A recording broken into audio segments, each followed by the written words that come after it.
Hello everyone, welcome back to Changfied YouTube channel, your trusted source for latest updates across South Sudan and beyond. Today we bring you another major update from South Sudan. In this video, we'll cover four important developing stories that are making headlines right now. First, we'll talk about a South Sudanese worker has sadly lost his life in a deadly grenade attack in Sudan. Second, we'll talk about the SPLIO is disputing claim made by the SSPDF regarding a soldier identity card found after the Jebel Iraq attack. Third, we'll talk about President Salva Kiir Mayardit has made major change in Jonglei state leadership. And finally, we'll talk about youth in Mundari East and cattle header have signed a peace agreement after deadly clashes. Before we proceed, please, if you are new to Changfied YouTube channel, I will ask you to help the channel by subscribing and turn on the notification bell, so whenever we upload a new video, you can be notified. Let's begin our report with South Sudanese worker killed in Sudan grenade attack. Very sad news is coming from Muglat town in Sudan, southern Kordofan state. A South Sudanese citizen has been killed in a grenade attack that happened while he was at work. According to report from family members, the victim was identified as Ajing Deng. Ajing was one of three South Sudanese nationals who lost their life when a suspect reportedly threw a grenade into a grinding mill where they were working. His relative, Gareng Deng, spoke about the painful incident. Gareng Deng explained that his brother was at his normal workplace grinding grain when the attack happened. According to him, a Sudanese man allegedly threw the grenade at the worker, killing 3 people instantly. The suspect has reportedly been arrested and is now in detention. This tragic incident happened in Muglat County, an area that has recently become more dangerous because of the ongoing conflict in Sudan. As many of you know, Sudan has been facing serious fighting between government forces and paramilitary groups. Because of this conflict, many communities near the border are living in fear. South Sudanese workers and traders who cross into Sudan for business and job are now facing serious danger. Many families depend on cross-border trade for survival. People travel to Sudan to work, sell goods, and support their families back home.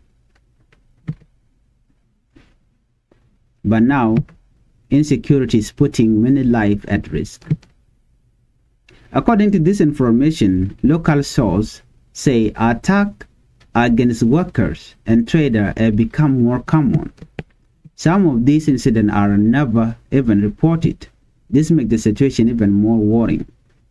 The family of the deceased said they immediately contacted local authorities in Majuk Yit Tio, which is an important border town connecting South Sudan and Sudan. According to this report, the town mayor reportedly advised them to take the matter to the Peace Committee. The Peace Committee is expected to handle the issue using local justice mechanism. One important traditional process is known as bullet compensation. This is a common traditional use by a community to settle killing and prevent revenge attack. The goal is to maintain peace between communities living along the border. According to the information, these communities include South Sudanese resident and nomadic Arab group. However, many people are still worried that violence may continue. This incident clearly shows how dangerous life has become for South Sudanese nationals seeking job in Sudan. It is a heartbreaking reminder of the instability affecting families tied together by trade, culture, and geography. Let's proceed to our second top story. Please, if you are new, make sure you subscribe to our YouTube channel. Our second top story is about SPLA-IO dispute SSPDF claim, South Sudan People Defense Force claim about soldier ID card. Now let us move to another developing story. The SPLA-IO has strongly challenged claim made by the SSPDF regarding soldier identity card. According to the earlier claim by the SSPDF troop, had recovered a military ID card from what they describe as a fallen rebel fighters. However, the SPLA-IO is now saying that the owner of that ID card is actually alive. The soldier has been identified as Private Wershum Tawan Oleyo Papa. SPLA-IO spokesperson Colonel Paul Gabriel released a statement saying the soldier is currently alive in Juba.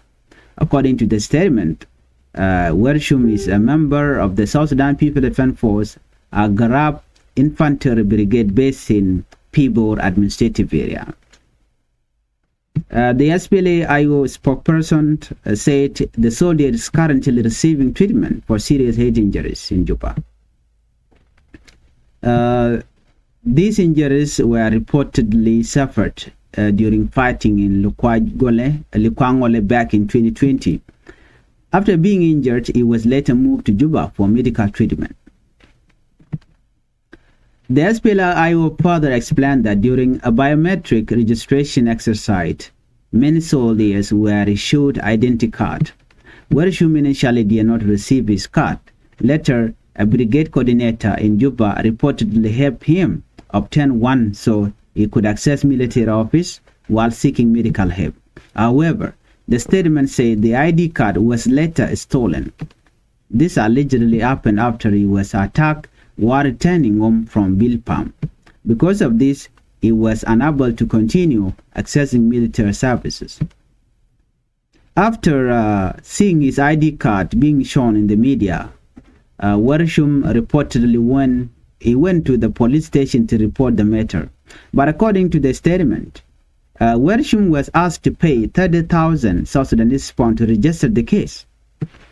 Since he did not have the money, he could not proceed with the case. The SPLA-IO say he later reported the issue to military intelligence and his brigade. This development came after a deadly incident in Jebel Iraq and a gold mining area in central Equatorial State. The opposition group is now rejecting any link between itself and the violence in that area. They are also calling for an independent investigation. This story is likely to raise many questions about the fact surrounding the incident.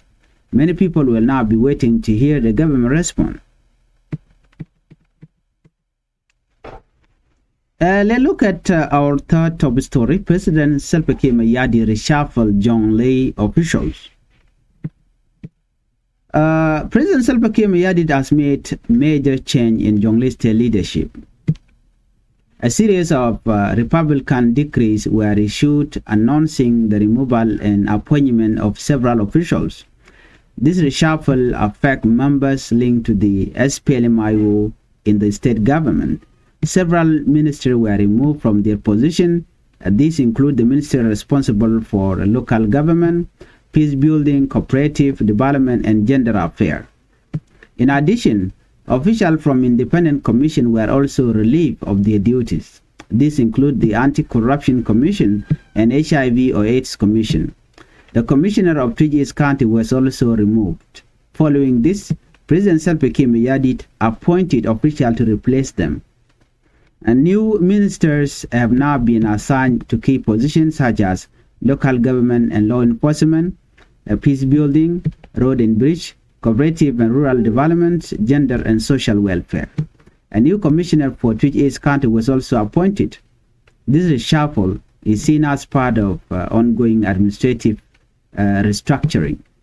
Political analysts said such change often aim to strengthen government operations and improve local administration. However, others may view it as a political strategy within the power-sharing arrangement. We'll continue to monitor reaction from Jonglei State and national leader. Let's move on to our final report. Our final story comes from Western Equatoria. Peace deal signed after a deadly clash in Mundari is.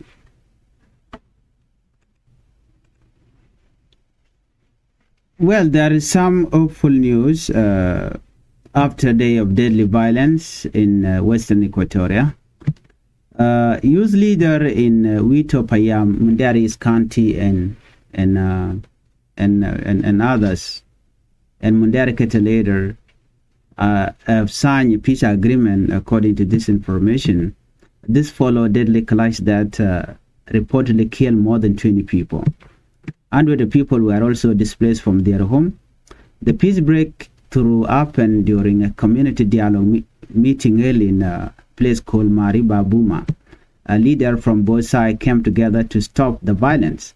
The meeting focused on restoring peace between the Muru community and Mundari cattle leader. Both groups acknowledged the pain caused by the clashes. The leader agreed to leave the area within 7 days. This was one of the key conditions demanded by local youth. The leader also apologized for the killing, destruction, and displacement. They further promised to recover stolen cattle. At the same time, youth from Wito Payama agreed to provide safe passage for the leader as they return to their home areas. Both sides also agreed to create a joint monitoring team. This team will help track cattle movement and report any violation. Community leaders are now encouraging displaced families to return home and continue farming. This is especially important as the farming season approaches. However, some residents said insecurity remains in areas such as Minga and Luzo. These places are still considered dangerous. Many people are hopeful that the agreement will hold, but there is still fear that violence could restart if all groups do not fully cooperate. For now, the peace deal offers a small but important step toward stability. Those are the latest updates from South Sudan and the region. Which story concerns you the most? Do you think the peace agreement in Mundari will hold? Let us know your thought in the comment section. Please, if you are new to Changfied YouTube channel, help us by subscribing, turn on the notification bell so when we upload new video, you can be notified. Thank you for watching. Let's meet on the next video.